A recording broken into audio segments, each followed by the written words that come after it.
I'm not gonna cry. But yeah, it should be fun. And so the fall of an empire, the fall of the Soviet Empire, I was looking for a representative image, and this is what I found, which is the 15 republics of the Soviet Union that were cutting away themselves from a tree, and obviously many of them fell very painfully from the tree. So admittedly, it's a caricature made by an Indian guy, but it was made to be published in the only magazine of caricatures that we have in the Soviet Union. It was called Crocodile. They loved it. Everybody had it. You could buy it, you could subscribe to it. It was a really nice sort of magazine. So I'm not obviously gonna tell you the whole history of the Soviet Union, neither the whole story about the collapse of the empire, because that would be a very long story. My story is really about my life and how we went through those events. But for those of you who don't know much about Moldova, where I come from, so this is a map of the Soviet Union, and Moldova is the tiniest point right here in blue. Really very, very small republic out of the 15 compared to Ukraine or Russia. So yeah, I thought I would start with year of my birth, from 65. I was lucky, very lucky, in fact, to be born in 65. It was about 10 years after the horrors of repressions and deportations and famine had finished. And the memory must have been there, but because of the fear, people weren't really talking about what had happened. So we only learned about that many, many years later when the archives opened and we started hearing stories of people who went through those. Even my parents weren't talking much about that. And I now understand why, because people were still fearing that saying too much might do them harm. So I grew up literally in ignorance of what had happened and in the era of stagnation. Because by 65, the stagnation of the economy and of the social developments had settled in.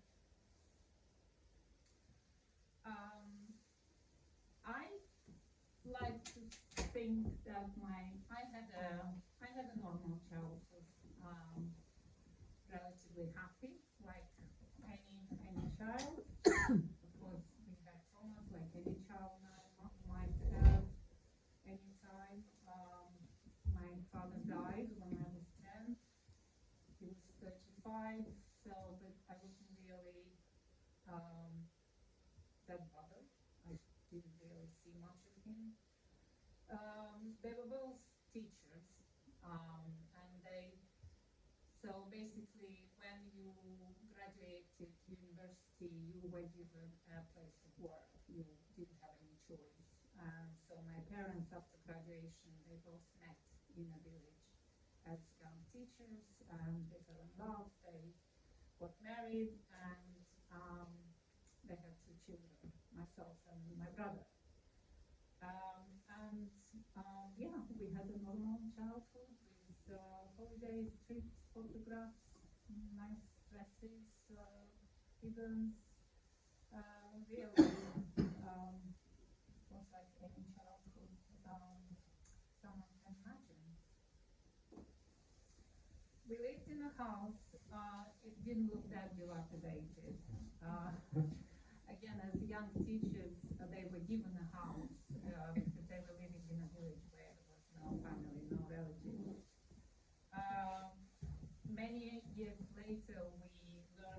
house has been nationalized and the owners of the house have been deported. And I never learned what happened to the people that were deported, but I do know that their family eventually did get the house back. However, we had a happy life there without any knowledge of what had happened to the people of that house before us. There was a lot of collective work and in inverted commas because you know, everybody had to do collective work, and as children we were also taken to fields to do harvesting. And here you can see us very happy children. I was looking at the pictures, we were all children of teachers. So teachers were taken to work as well to the fields, seasonal work. We had a very happy time in those fields, playing and messing around, and even having our photographs taken. We had quite a bit of military education in various forms. Sorry, sorry, loves. But from very young age, like here, I must have been, and the second from the right, I must have been about 5. So we were taken to parades, military parades on 9th of May, Labour parades 1st of May, and Revolution parade 7th of November. We all had to dress up. It was again, for us, it was a happy day. We were getting sweets and balloons, and we were getting dressed for that occasion. So it was kind of something normal that was happening. And again, here, most of children in these pictures are children of the teachers of the school. And it continued the military parade. So at school, we had every week we would have a class on military education. We did learn to put together and dismantle Kalashnikovs. We were doing it in time. We were timed to do it very quickly. And I hated it because I wasn't very good at it. And by year 8, 9, and 10, we were doing 10 years in school.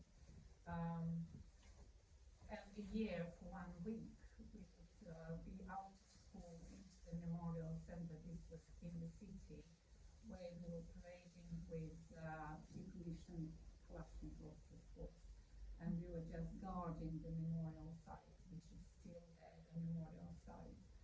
And again, for us, it was a fun week because we were off school, off classes, we didn't have to do homework. We were bonding together, making friends. But it was quite a military discipline there. We were staying in barracks, coming in the morning, going in the evening, and the whole day we were changing shifts and walking around the city from the barracks to the memorial side. We were feeling very proud because we didn't use uniforms and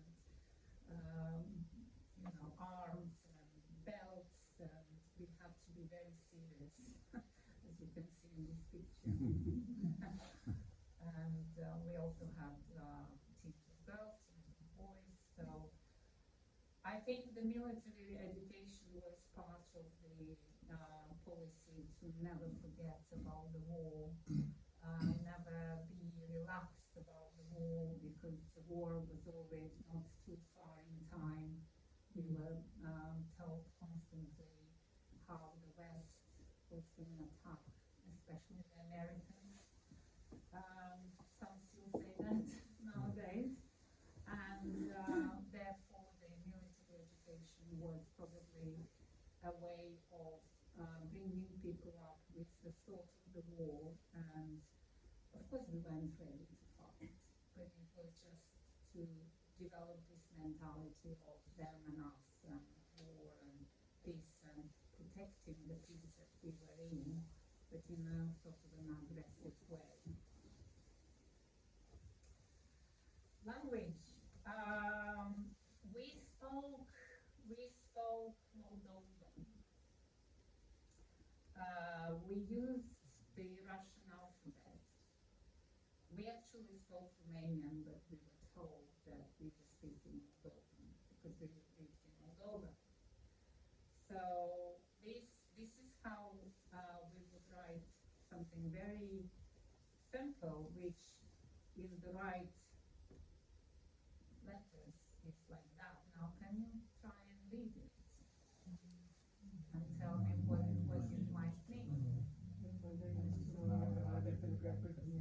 Yes, so you can imagine the difference, the twist in the brain and in the perception of everything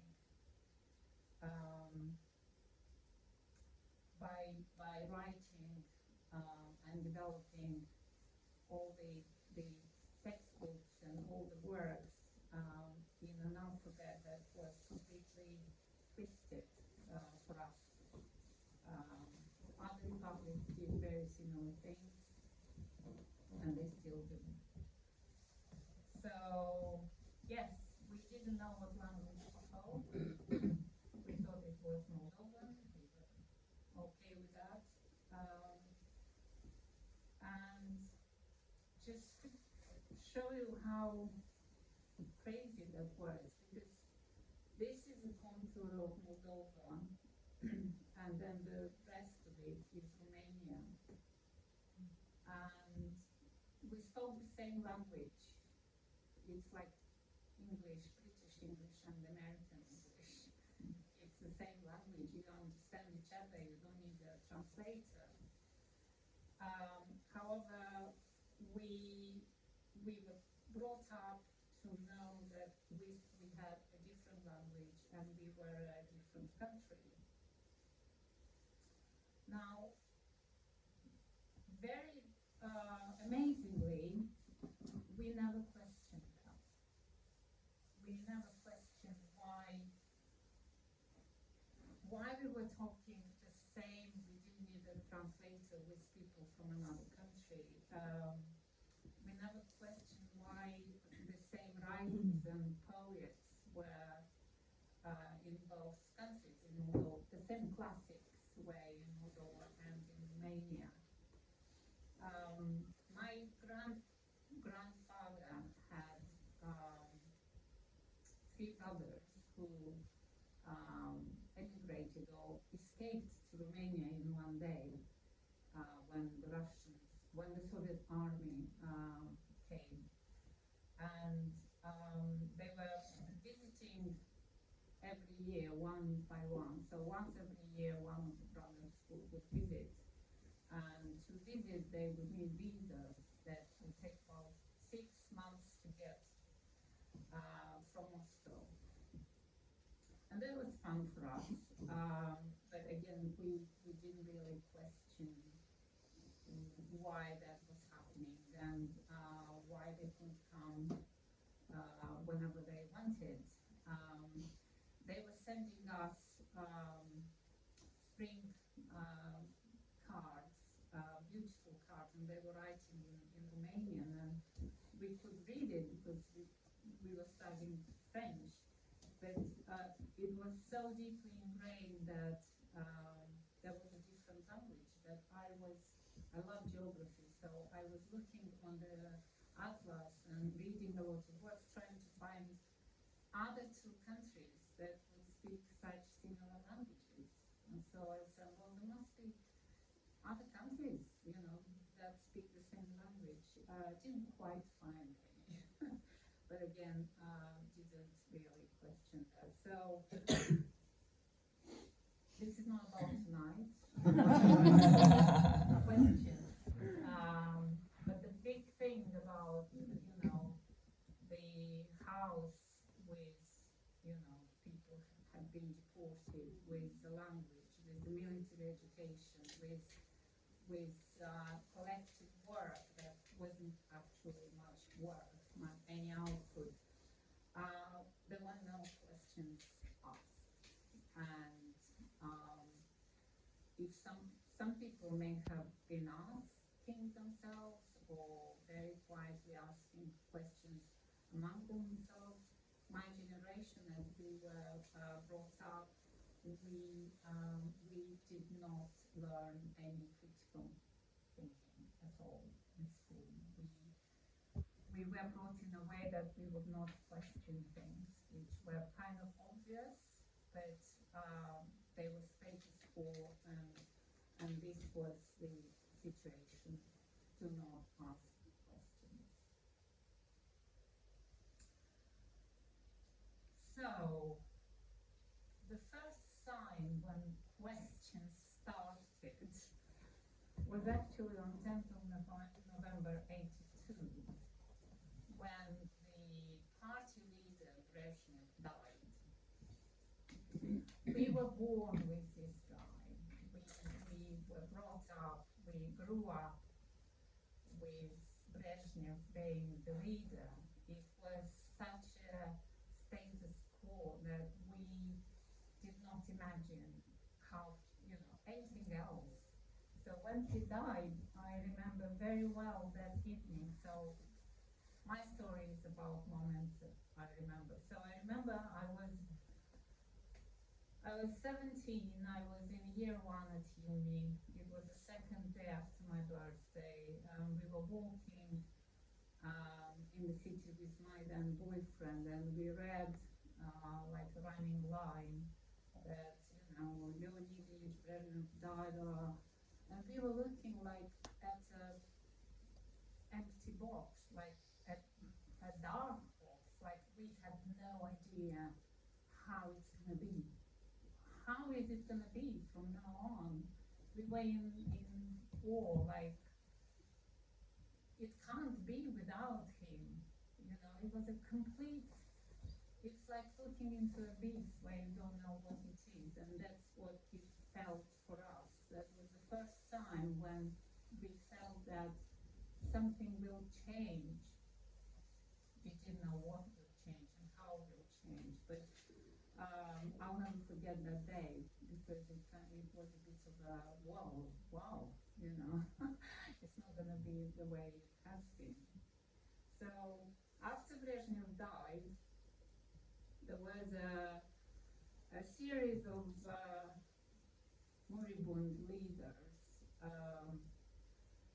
party leaders, who only lasted for about 12 months or 15 months.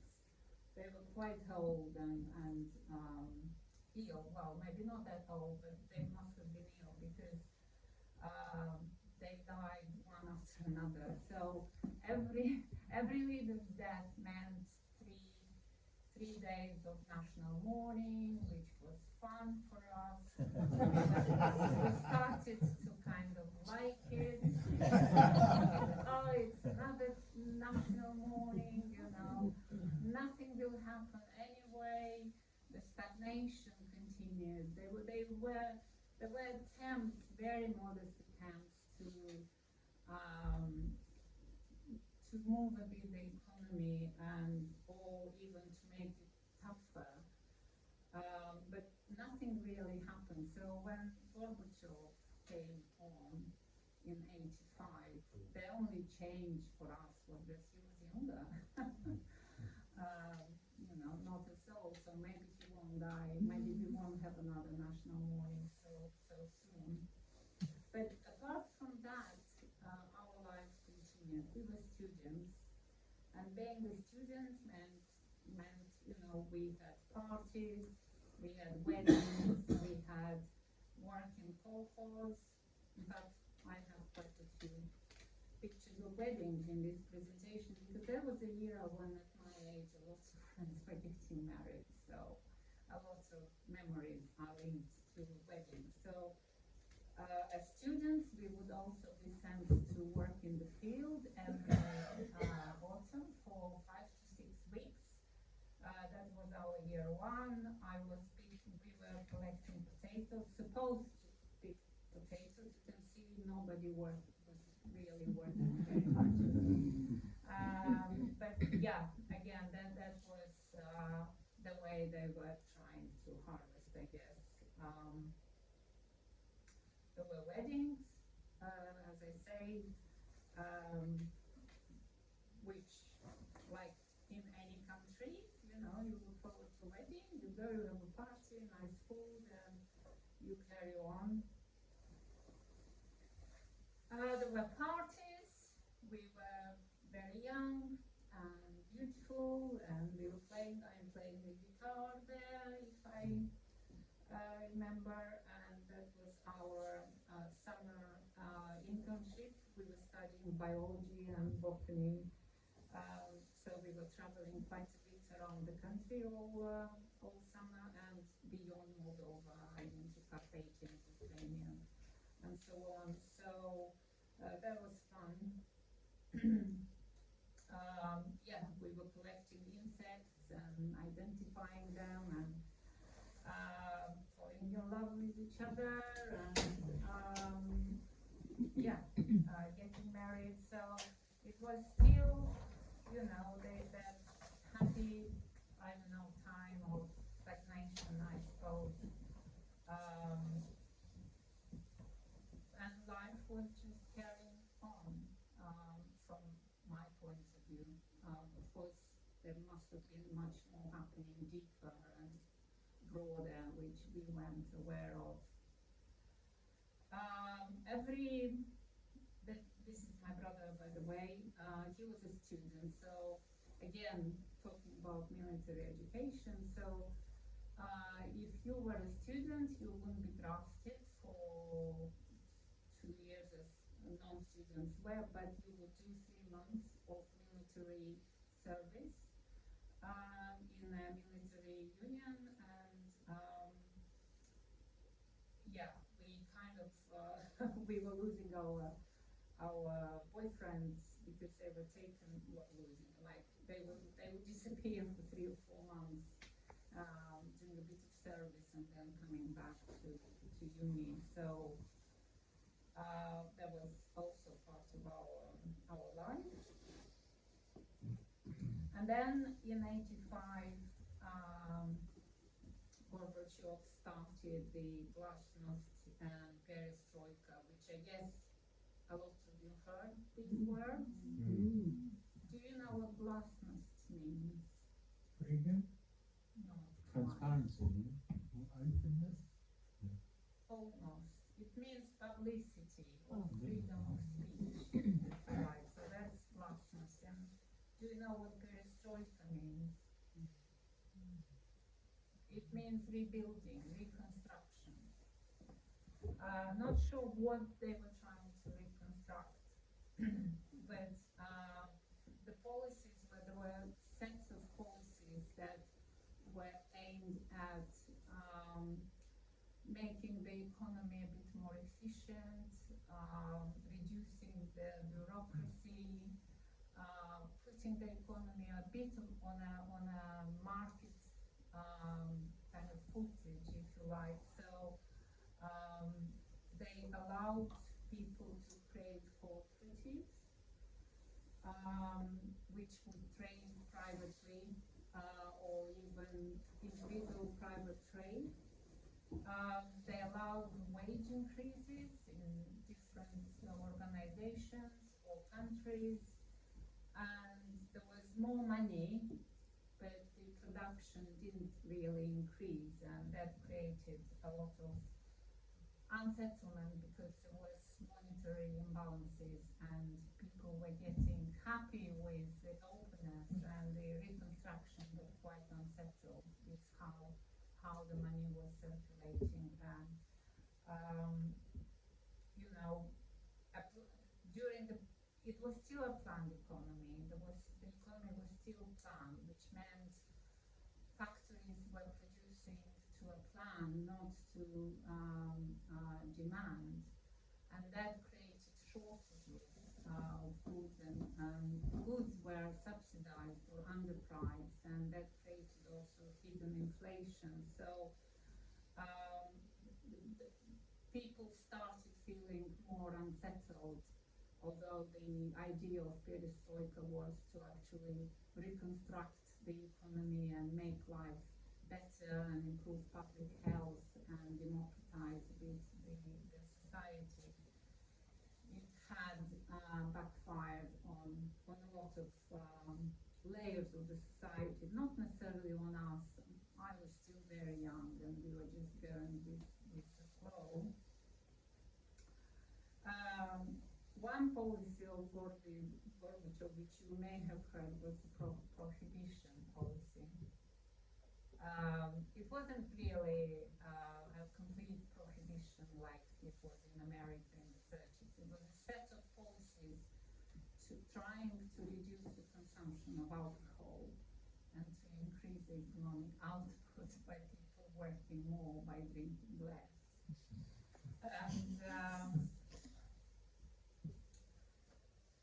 the reason I chose this picture is that this wedding was during the prohibition. So weddings weren't allowed to serve any alcohol. Now the bride at this wedding, her father was very, very high up in the hierarchy. He was like the deputy prime minister. So he was very responsible and fearing to break the law. The groom was a simple guy from the country, you know, with peasant growers. And in Moldova, every peasant has a lot of wine. Forget the prohibition. Everybody had a lot of wine. But the prohibition was more in cities where you couldn't buy alcohol. But in the country, they still had it. However, at such a wedding, you couldn't serve alcohol. So what happened is that we were always in a venue, like an events venue with the food and everything. There was no alcohol, but outside there was a bus. And that, in that bus, there were several barrels of wine. So everybody was going to the bus and drinking and then coming back to the room for the wedding. So we all had a lot of alcohol, but it was in a bus. And this is how things were working. And this is how I remember her wedding, because of that prohibition law where we were all drinking. Even the father of the bride, who was this big dignitary, he was also going to the bar.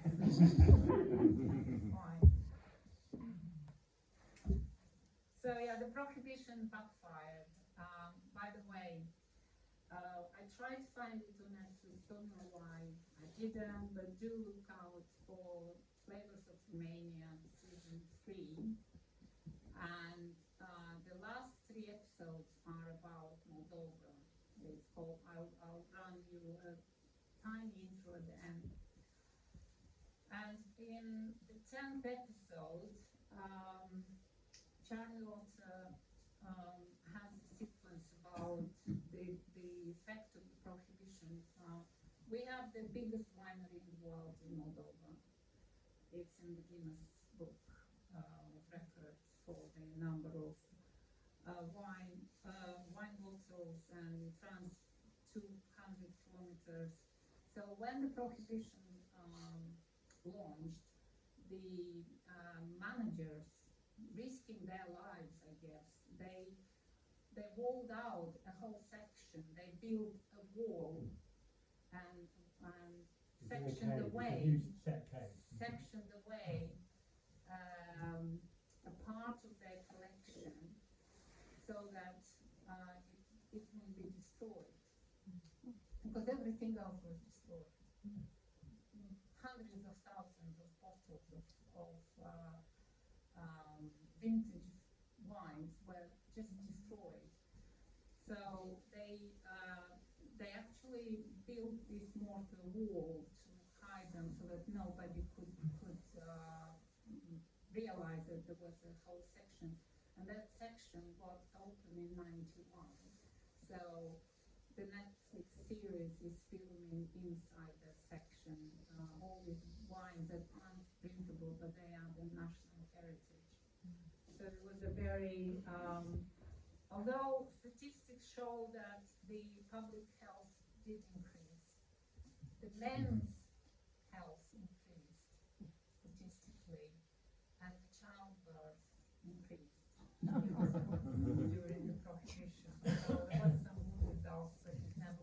In '86, Chernobyl happened, and the picture I chose is my own wedding. And this is just trying to explain how little we knew about Chernobyl. We didn't know anything. We got married, conceived children, had parties, traveled. The two things we knew about Chernobyl is that the Americans had worse disasters and they're okay, so we'll probably be okay. That was broadcast very broadly.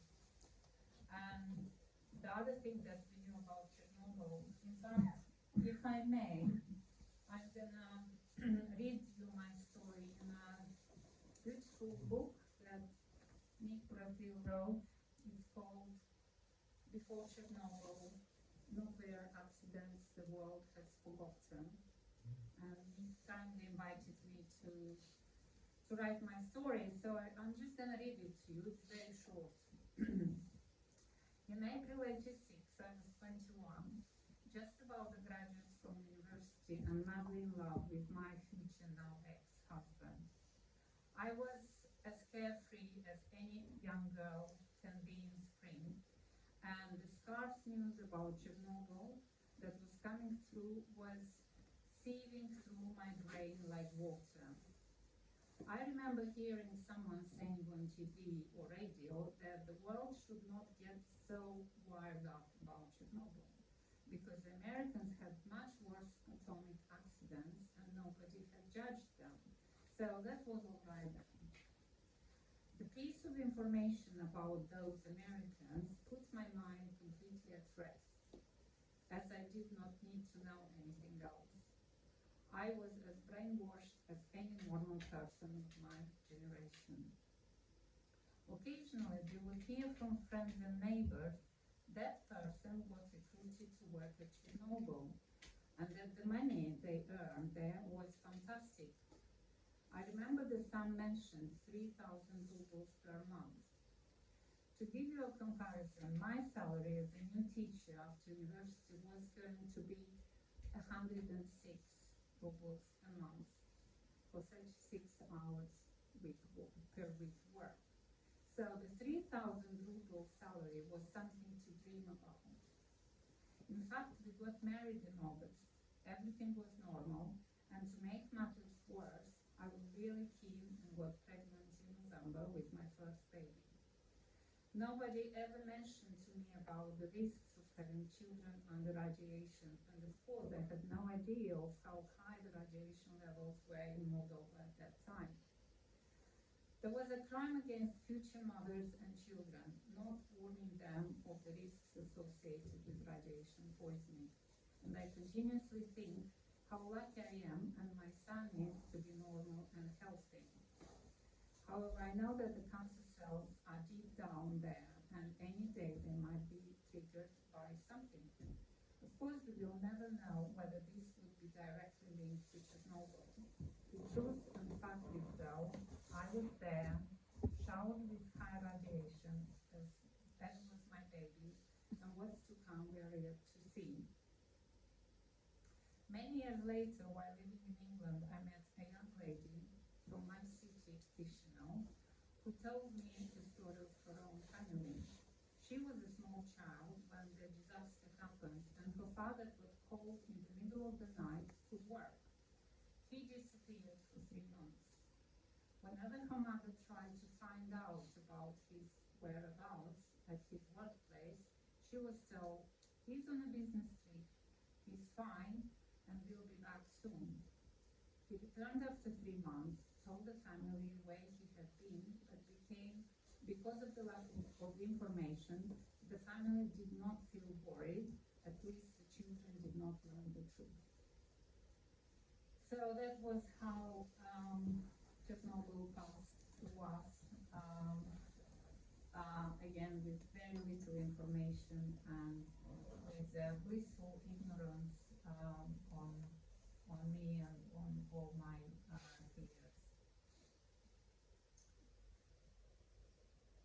So there was 88, 87. In 88, we had kind of the next sign of change. I told you about 82 when Brezhnev died. That was the first time, like, wow. And in 88, it was something that happened. The Communist Party, they had these congresses every 4 years, and then they had these conferences, party conference. So this was the first time when glasnost was actually in force. So it was the first time at this conference that it was an open mic, and everybody could talk freely, and everything that was being said was translated, broadcast on TV and radio. It was a huge conference. You can see they even issue post stamps on such occasions.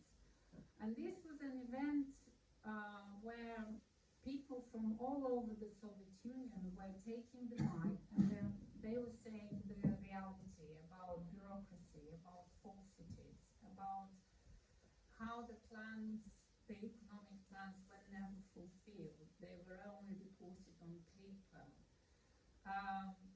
I mean, truth that we were listening in amazement, like we knew about that. We knew about everything that was said. We kind of knew about that from our daily life, but we never heard it openly. And that was the sign that was really a change of times, if you like, because after that event, the party did not have conferences, by the way, after that. It was the last conference. I would love to find a stamp like that. But after that, values really started changing and mixing, old values and rituals and routines with new things, with lots of questions.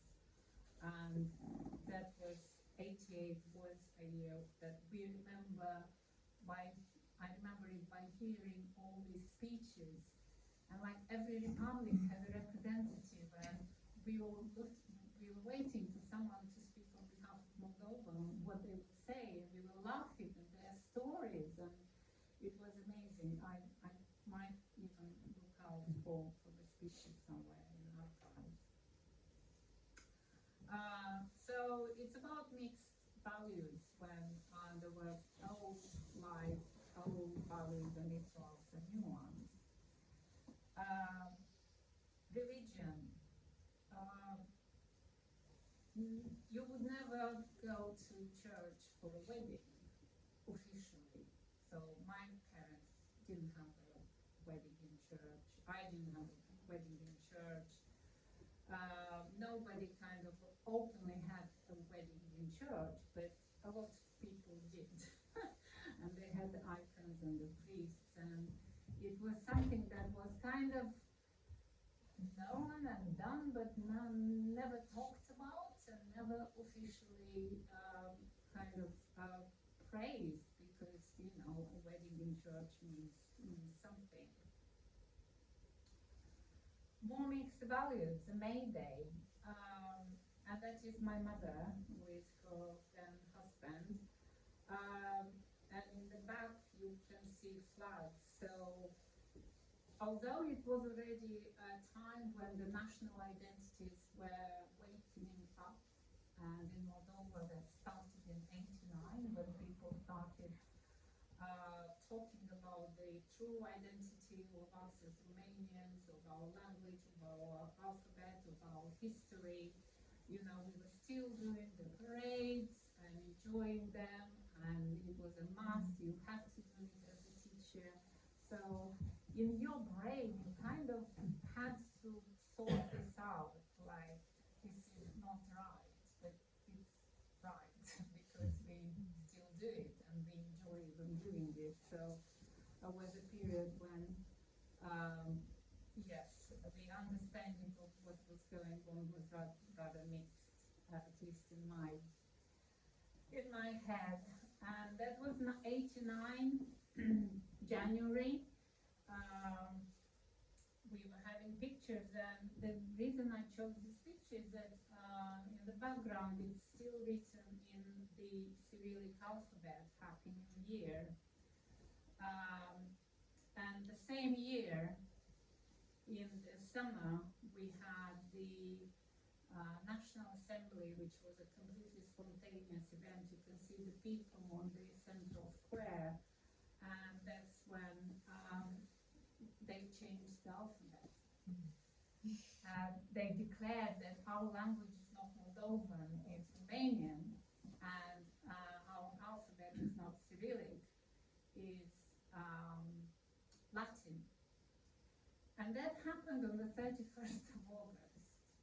And then on the 1st of September, I start work, and we have to write everything in Latin. We have to learn to write in Latin alphabet. We have to teach using the Latin alphabet. And we were having classes, us teachers, we were having classes about Romanian language, and all the teachers were students, and the teachers of Romanian were teaching us how to write, how to read. I remember the teachers of the physical training were the worst.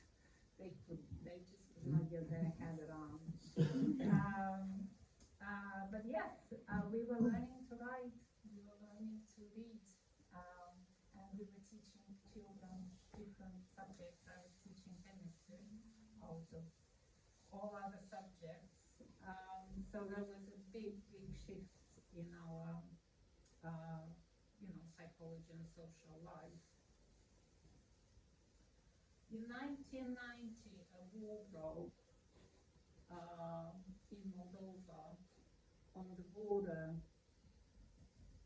between Moldova and Transnistria, which is Transnistria is in red here, and between them there is a river, Nistru, with several bridges. And Transnistria was part of Moldova, but it was a heavily Russified region, and there were most factories were in that part of the country. And for the fear of the Romanians invading Moldova, because we were speaking Romanian and we were writing Romanian, for that fear, a war broke. And again, we knew very little about that war.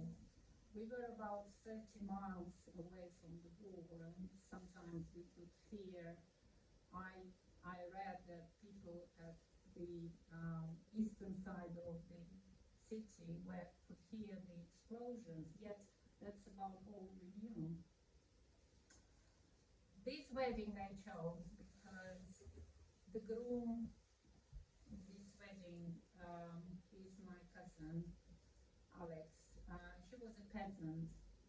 I'm lucky enough to live right on the border, on the riverbank, and he was harvesting in the field when he got shot and burnt alive. And this is how the war passed through my family. And again, not much was being said. We are still learning about that war. The people who fought in that war, they are not really recognized much. They don't get their pension. There's still a very, very open wound about that war. And to this day, it remains, they froze the war, but it remains military conflict. Russia's got an army in Transnistria to this day, and it's a big sore, especially ahead of the EU accession. Another day that I remember very well in '91 was when the coup d'etat, or the attempt of coup d'etat, happened in Moscow, when they secluded Gorbachev at his villa in Crimea. It was the communist hardliners who tried to reverse the events by isolating removing Gorbachev from power, trying to get back to the previous regime and the way things were running. It only lasted for 2 days, but that was a day when I felt real fear.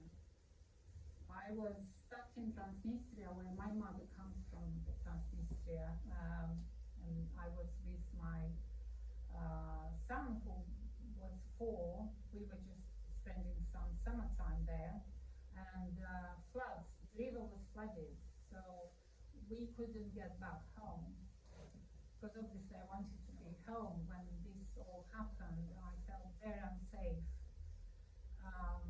Because it spread instantly. All the 15th republics, it spread instantly, the attempt. So not just in Moscow, but like in Moldova, the forces were changing by the hour, and the army was starting to advance to occupy the TV center, the government, and it was all kind of translated on the radio. It was really, really scary.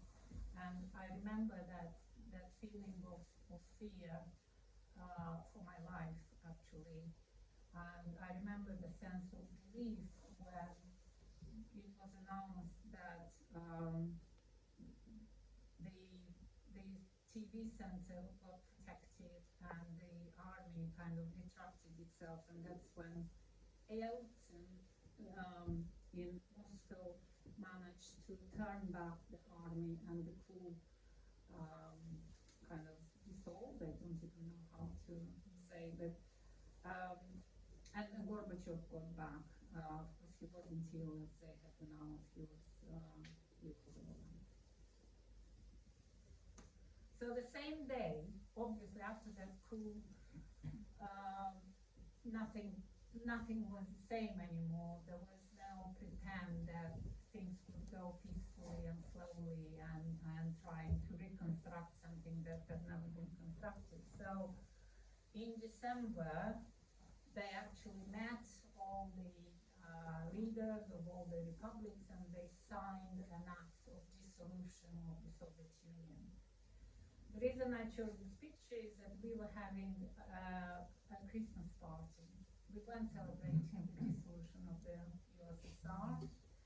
We were just having a normal Christmas party, which comes to show that, you know, big events, they don't always touch really on very little people on the ground. You know, it takes something more or much longer to feel the changes. So what happened when they dissolved the Soviet Union?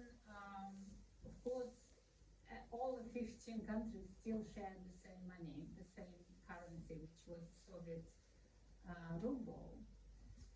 But there was no authority to manage the financial system. So all the 15 countries started printing their own rubles. And we had no idea what was to follow. Moldova needed rubles to pay wages and pensions, and so everybody was just printing like there was no tomorrow. And a week later, the prices got liberalized after 70 years of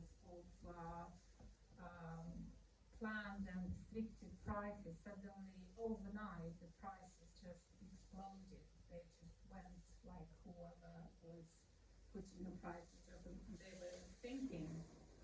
And inflation is absolutely exploded. In fact, they say it was, for that year, inflation was 2,500%. To give you an idea what that means, so I would get my salary. We had this paper, Makler, which was, it was like a marketplace where everybody could place something on a Wednesday if they have something to sell, and then it will be published on Friday, and you can read it and call the person and then go and buy. So I needed some liner for my kitchen, I remember that. So, and my place of work was outside the city, so I would get my salary and I would look in the paper Friday morning and I could see that, oh, there is just 2 meters of liner.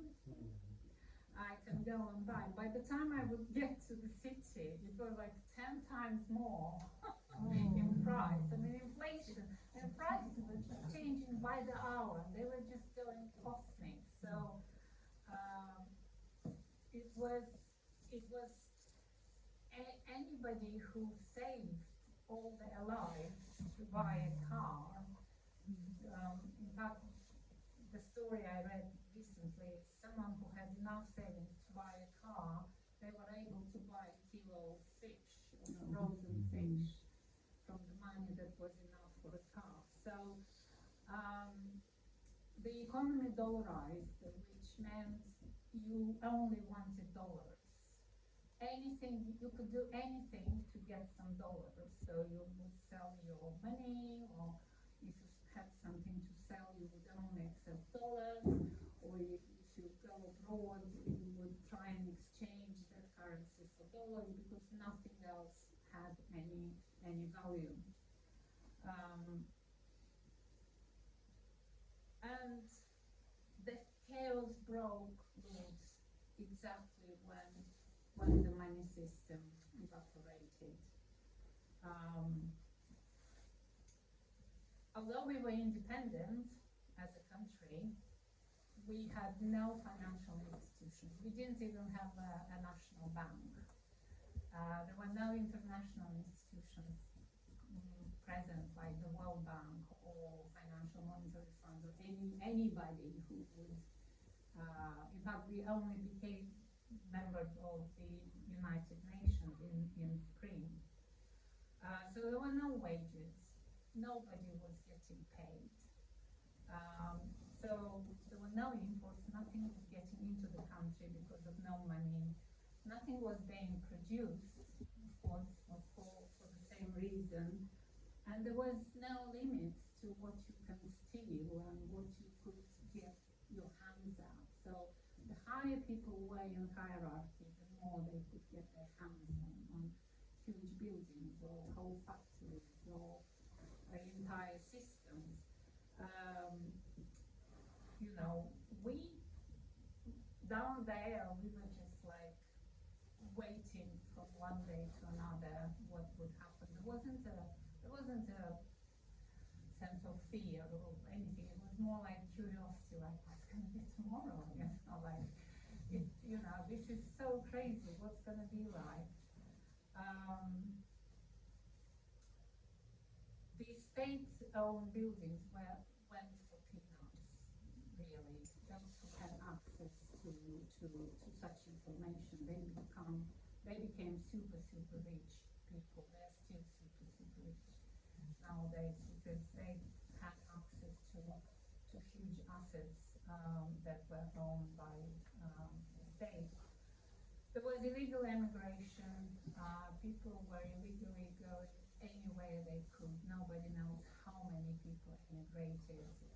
We only knew stories. And the picture I chose is probably, this is my group of students. I'm here somewhere, second from the right teacher. And this was like the last picture of more or less normality before all this chaos erupted. I was looking through my picture books, and there was a big gap of pictures from 92 until about 96, when we were not taking any pictures of anything. There was nothing there that would say, hey, let's take a picture, or very little, at least. So yeah, this is kind of a picture of normality before it all turned completely upside down, including in our lives. The stealing was en masse.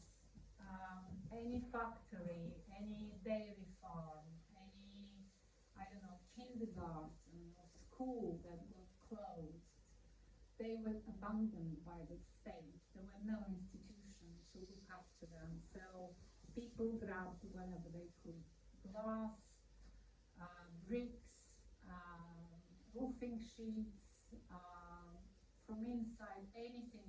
There wasn't looting, I must say. It wasn't like shops were looted, but the abandoned big buildings that nobody had any attachment to because they were built in the Soviet era, too big to be used for anything. If you travel to that part of the world, you can still see these monuments of collapsing, of the period when it collapsed. So the wild trade began.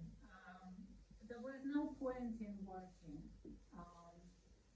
There was no wage, and even if you would get a salary, you couldn't do anything. So there was absolutely no point in carrying on as a teacher. People who can work and get something, like, I don't know, dinner ladies, like they would get access to food, or I don't know, doctors who would get maybe some goods from their patients, they could stay in their jobs. But for something like somebody like myself and my friends, there was no point in working. So we began trading. So I had this route from Chisinau. We would take the train to Moscow, and there we would buy anything we could that was electric or of metal. So these vacuum cleaners. We would buy these tools, which was to cut jars. We would buy meat mixers or tomato juice makers. I have some there. You can look later. So anything that was electric or metal, we were buying as much as we could carry in our backpacks, not truckloads. So I would go with friends of my age. Then we travel back, we sleep for one night at home, then we take the next train to Bucharest. And there we sell everything. So we sell it in like half a day. And we buy fizzy drinks. And stuff like that. We buy cigarettes, foreign cigarettes. And we make a bit of saving, and then we come back and we sleep for another night or two at home. I see my baby, and then we go. So with the money we made in Romania, we go back to Moscow, and then we go a bit farther, like Tula or other cities, and find any ironmongers we could get into and buy whatever we could carry. So and everybody did that. I mean, some people traveled much further. They went to, I don't know, China and the Far East, Vladivostok, I don't know, India, and a lot of people set up very successful businesses as a result of that experience. I was doing a very low profile, and I remember that, in about 2 years, I managed to save $200, which I was carrying in my collar here, so that I wouldn't get robbed, because racket was rife. So if you travel by bus, you could be stopped by a gang of racketeers, and they just clean all the money, and then you go back and start again. So that was. But again, we were young. We were traveling with friends. We were, falling in love on the way there or back, and we were having parties, and this is how life was. And we were even going to the circus, so it didn't look that chaotic, did it? So that was 93 with my friends. So that was life, not at war, but very chaotic, and at the same time with some normality and values, family values. So in '93, Russia, because of all these 15 states were printing their own rubles, because they were all flooded into Russia. So Russia said, right, we're not going to subsidize all this. So they stopped, they withdrew the Soviet rubles and they issued their own Russian rubles, which meant that we had no money. The countries had to issue their own currency. And that was, I remember again that evening. One evening, I mean, we had a news program like BBC News at 10. We had, it was called Vienna time at 9. So I remember that announcement that in 3 days, all this money will be worth nothing. You have 3 days um, to get your money from the bank. And that was capped at, I don't know, 10,000 rubles. I mean, people had 200,000 something, but most of the savings of people were in cash at home. There were mattresses full of cash. The story goes. My family, we didn't lose anything because we never had any savings. My parents were too poor, and I was too poor to have any savings. So that kind of passed, like, oh, we heard it, okay, 3 days and stuff. But it didn't really touch me, like, there were suicidal cases with people who lost a lot of money. So Moldova issued these coupons, which were just paper. They were just pieces of paper. And the crazy things were that they were printed at par, which meant for 1,000 Soviet rubles, you would get 1,000 coupons, which didn't change anything. So the inflation were the same, the problems were the same, the shortages were the same. In fact, this coupon era, which lasted for 2 years, it was like a gangster's paradise, because people were carrying them in sacks. And there were these mushroom banks appearing every day. There was another new bank, another bank, and they were all trading with these coupons. And every family, respectable family, had to have a piece of furniture in their flat. It was called stenka, which translates as the wall. So piece of furniture which was like a whole wall. So if you see the cupboard in the middle, in my house, it was full of coupons. At some point, my husband got into some gang with some mushroom band, and he brought back and filled up a whole cupboard with this money. And I was so naive, I didn't dare touch it. I could take as much as I wanted and buy something, I don't know, but I was too honest and naive to touch it. The state assets sold for nothing because of that inflation and coupons. And amazingly enough, I was able to pay out my flat, which was bought in credit for about 40 years, but it took me 2 months' wages to pay for my flat. And that's how crazy. So the state-owned assets were still at very low prices as they had been. Nobody changed the price of a huge building. And with these millions that you were getting, so I paid off my flat. We were living off pawn shops, we were exchanging it for some gold and getting the money back. And that's when the food started getting Russian. So we were given Russian for sugar, for flour, bread, milk. And I remember staying in a queue, laughing with my neighbors and kids playing around, messing around, just waiting for our Russian to get back. However, our nutritious food came from my parents-in-law. And these are the people that fed us through that period. They were peasants, very hard-working peasants. My father-in-law, he had a somewhat privileged position in the village. He was a so-called chair of the local council, elected, but you know, in those times, if you were elected once, you were elected for life. You'd never change. So he had access to some resources, and they were very hardworking. So we were getting chicken and cured meats and cream and eggs and cheeses and homemade bread. And the best food that we had was from them.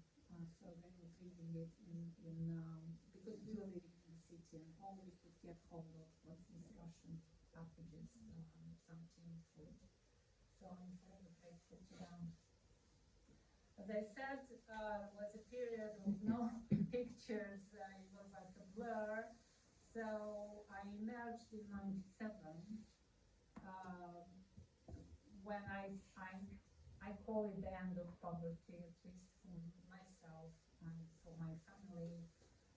And I think because I was well educated and I had studied English in the meantime, when I was trading and doing all these trips, I was catching up on English courses at night, well, in the evening. And I had some luck because I got offered a job as an interpreter of English. I thought I knew English until I started working, and I realized that I didn't know English, but I couldn't own up. So I started studying it really heavily at night. And I kept the job, and